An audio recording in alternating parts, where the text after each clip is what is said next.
ठाण्याच्या भगवती मैदानात मनसेनं दहीहंडी उत्सवाचं आयोजन केलंय। संस्कृतीसाठी कायदा मोडावा लागला तर तो मोडणार असं सांगत मनसेनं या दहीहंडीचं आयोजन केलंय। पूर्वीच्या जल्लोषात दहीहंडी साजरी करण्याचा निर्णय घेत मनसेनं 9 थर लावणाऱ्या पथकाला 11 लाखांचं बक्षीस जाहीर केलंय। याचाच आढावा घेतला आमचे प्रतिनिधी दिनेश दुखंडे यांनी।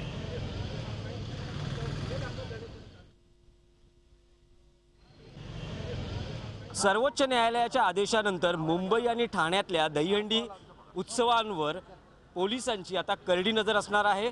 न्यायालयाच्या आदेशाचं उल्लंघन होऊ नये यासाठी पोलीस सर्वतोपरी खबरदारी घेणार आहेत। 20 फुटांची दहीहंडीची मर्यादा आहे। मात्र सध्या मी ठाण्यामध्ये भगवती स्कूलच्या मैदानात उभा आहे। इथे मनसेनं 20 फुटांपेक्षा जास्त म्हणजे सुमारे 40 फूट दहीहंडीचं आयोजन केलेलं आहे आणि एकूणच वातावरण निर्मिती झालेली आहे। जणू काही मनसेच्या पदाधिकाऱ्यांनी मुंबई ठाण्यामध्ये कायदा तोडण्याचं जणू आव्हानच घेतलेलं आहे, असा एक माहोल या ठिकाणी तयार केला जातो आहे। आपल्यासोबत मनसेचे ठाण्याचे प्रमुख पदाधिकारी अविनाश जाधव आहेत। त्यांची नेमकी आता काय भूमिका आहे ते आपण जाणून घेणार आहोत। अविनाश, जवळपास चंगच बांधला आहे, सर्वोच्च न्यायालयाने नेमून दिलेल्या आदेशाचं तुम्ही उल्लंघन करत आहात। नाही, असं नाही आहे। आम्ही नेहमीच सर्वोच्च न्यायालयाचा आदर केला होता, परंतु काय झालं मागच्या काही वर्षात गणपती आले की न्यायालय काहीतरी निर्णय देणार, नवरात्र आलं की न्यायालय काहीतरी निर्णय देणार, दहीहंडी आले की काहीतरी निर्णय, हे किती सहन करायचं। शेवटी मुलं 2-2 महिने सराव करतात, रात्री 2-2 तास कामावरनं आल्यावर ते सराव चालतं त्यांचं, त्यानंतर सकाळी उठून पुन्हा कामाला जातात आणि अचानक 2-3 दिवसापूर्वी तुम्ही काहीतरी असा निर्णय देता की त्या मुलांची पूर्ण मेहनत पाण्यात जाते।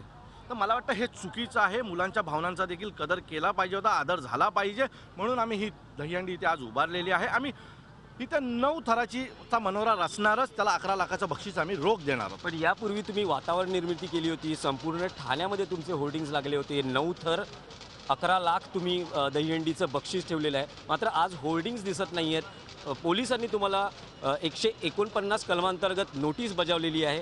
तुम्ही आता सावध पवित्र्यात दिसता आहात। नाही, आम्ही कुठेही मी मगाशीच म्हटलं की मी 9 थर लावणारच, मी माझ्या भूमिकेवर कुठेच पाठी फिरत नाही।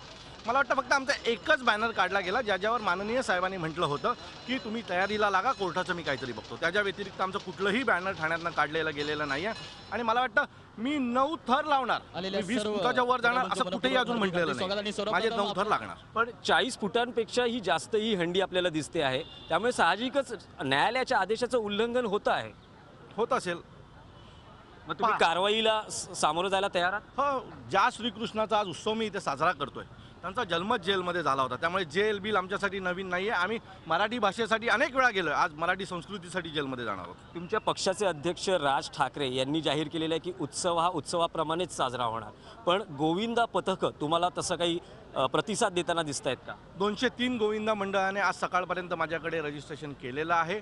त्यातले मुंबई, ठाणे, मीरा भाईंदर आणि वसई इथले प्रामुख्याने मंडळ आज माझ्याकडे येणार आहेत। पण राज ठाकरेंनी अशाही सूचना केलेल्या आहेत की कुठेही या उत्सवामध्ये धांगडधिंगा होता कामा नये, सुरक्षेच्या उपाययोजना झाल्या पाहिजेत, जेवढा सराव असेल तेवढेच थर लावायला द्या। त्या सगळ्या सूचनांचं तुम्ही पालन करणार? नक्की आम्ही त्या सगळ्या सूचनांचं पालन करणार आहोत। तुम्ही पाहत असाल तर परंपरेनुसार आम्ही सुरुवात ही पुणेरी ढोलणी करणार आहोत।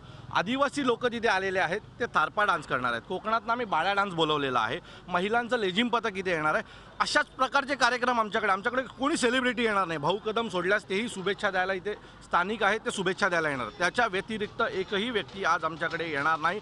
कुठल्याही प्रकारचा धांगडधिंगा स्टेजवर होणार नाही। उलट आम्ही स्टेजवर दुसरी तिसरीतली मुलं ही आता जिम्नॅस्टिकचे प्रात्यक्षिक दाखवणार आहेत। याच्या कायदा तोडण्याची पूर्ण तयारी झालेलीच दिसते। संस्कृती जपून जर कायदा तुटत असेल तर आम्ही तो तोडणार।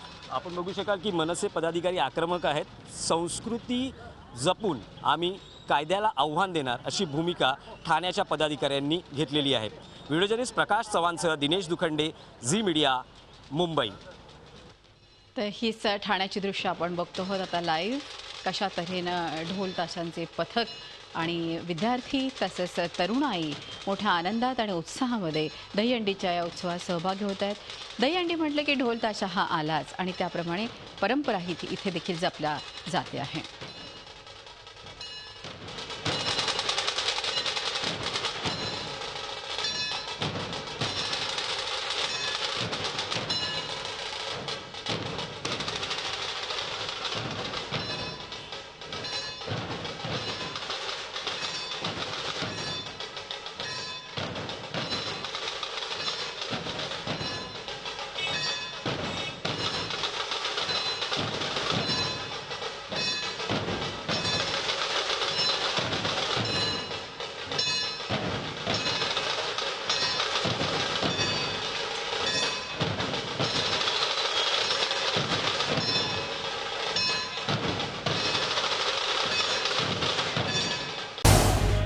झी 24 तास रहा एक पाऊल पुढे.